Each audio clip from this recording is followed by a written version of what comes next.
Cast അയണാണ്. NRIസിന് ഒരു happy news ഉണ്ട്. Wait കുറഞ്ഞ ഭയങ്കര ഭംഗിയുള്ള കളർഫുള്ളായിട്ടുള്ള കാസ്റ്റ് അയണിൻ്റെ പാത്രം വന്നിട്ടുണ്ട്. പുറത്ത് സെറാമിക് കോട്ടിങ്ങും അകത്ത് പ്യുവർ കാസ്റ്റ് അയണുമാണ്. ഭയങ്കരമായിട്ട് സ്മൂത്ത് ചെയ്തെടുത്തിരിക്കുന്ന പ്യുവർ കാസ്റ്റ് അയൺ. ഏറ്റവും വലിയൊരു ഗുണം എന്താണെന്നറിയോ, ഇതിൻ്റെ ചൂട് പതുക്കെ ഇങ്ങനെ കയറി വരുമ്പോൾ ഇതിൻ്റെ സെക്കൻഡ് ലെയറിൽ നിന്ന് ഓയിലും കൂടി ഫോം ആവും. അപ്പോൾ അതുകൊണ്ടിട്ട് നമ്മളിത് കഴുകി വെച്ച് കഴിഞ്ഞാൽ കൂടിയും നമ്മളിത് തുടയ്ക്കണ്ട, റസ്റ്റ് ഫോം ആവില്ല. അതാണ് ഇതിൻ്റെ ഏറ്റവും വലിയൊരു ഗുണം. ചൂടാറി കഴിയുമ്പോൾ ആ ഓയിലും തന്നെ താനെ അബ്സോർബ് ആവും. നോർമലി നമ്മൾ കഴുകുന്ന പോലെ തന്നെ നമുക്കിതിട്ട് കഴുകാം. കയ്യിൽ കുറച്ച് ഡിറ്റർജൻറ്റ് ഇട്ടിട്ട് വാഷ് ചെയ്താൽ മതി.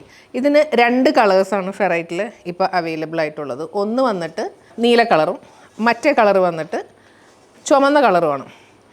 ആക്ച്വലി ഇതിന് പിടിക്കാനായിട്ട് ചൂട് നമുക്ക് ഉണ്ടാവുമല്ലോ, നമുക്ക് കാസ്റ്റ് അയണല്ലേ, ചൂട് എന്തായാലും ഹാൻഡിൽ വരും. അതിനെ കവർ ചെയ്യാനായിട്ട് ഇതിനെ ഹാൻഡിൽ ഇടാനായിട്ട് ഒരു തുണിയുടെ ഒരു പൗച്ചുണ്ട്.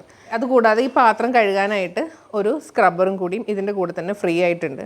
ഇതിൻ്റെ സൈസ് എന്ന് പറയുന്നത് 22 സെൻറ്റിമീറ്റർ, 24 സെൻറ്റിമീറ്റർ, 26 സെൻറ്റിമീറ്റർ. ഈ 3 സൈസ് നമ്മുടെ കയ്യിൽ അവൈലബിൾ ആണ്. വെബ്സൈറ്റിലും ഇതിൻ്റെ ഫോട്ടോസ് ഞാൻ അപ്പ് ചെയ്തിട്ടുണ്ട്. നിങ്ങൾ ബുക്കിംഗ് എടുക്കുകയാണെന്നുണ്ടെങ്കിൽ അവിടെ നിന്നിട്ട് ബുക്കിംഗ് എടുത്തോ. സെറാമിക് കോട്ടിങ്ങിൻ്റെ ഒരുപാട് വെറൈറ്റി ഐറ്റംസ് ഇപ്രാവശ്യം വെറൈറ്റിയിൽ വന്നിട്ടുണ്ട്. ചെറിയ തടുക്ക പാൻ തുടങ്ങി ദോശക്കല്ല്, റോട്ടി പാൻ, ഫ്രൈയിങ് പാൻ എല്ലാം അവൈലബിൾ ആണ്. NRIs പോകുന്നതിന് മുമ്പ് ബുക്കിംഗ് എടുക്കുകയാണെന്നുണ്ടെങ്കിൽ എനിക്ക് ഫട്ടാഫട്ട് നിങ്ങൾക്ക് സാധനം ഹോം ഡെലിവറി ചെയ്യാൻ പറ്റും.